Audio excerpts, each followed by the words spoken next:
Hey everybody, Matt Johnston here, back with another COVID-19 legal update, or actually we're just doing legal updates now.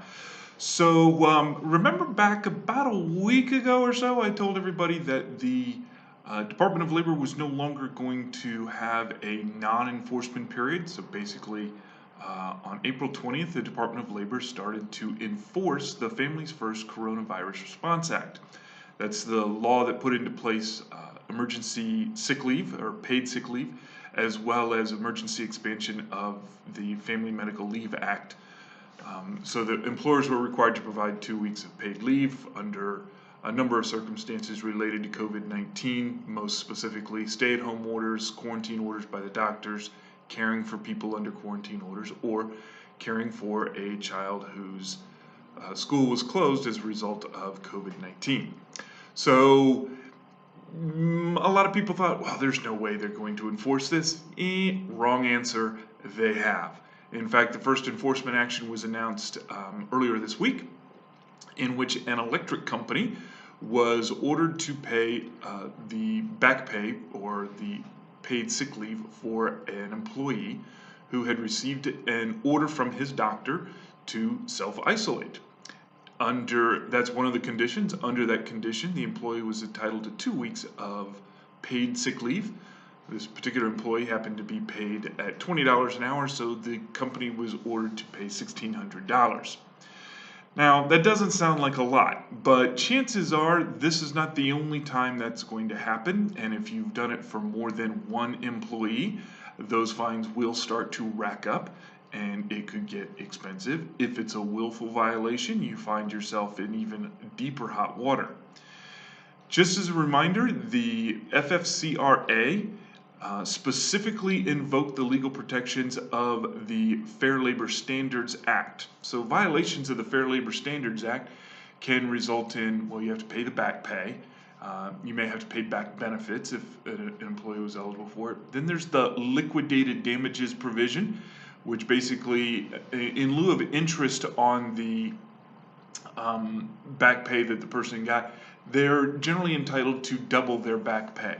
So you get twice as much that you have to pay. That's the liquidated damages. And oh yeah, don't forget, you also have to pay the winning side's lawyer's fees.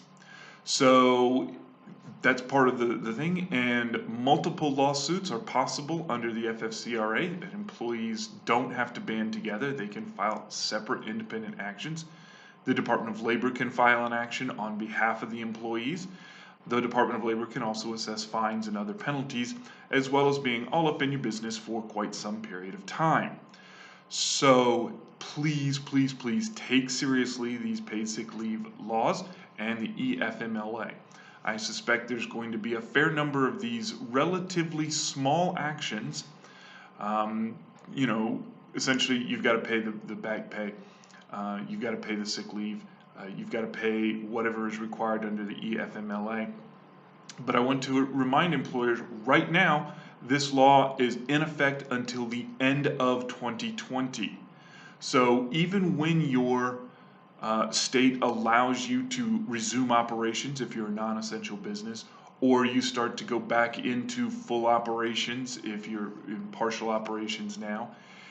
Once you do that, employees are still entitled to this paid sick leave and EFMLA during the pendency of this law. It has nothing to do with your state stay-at-home orders.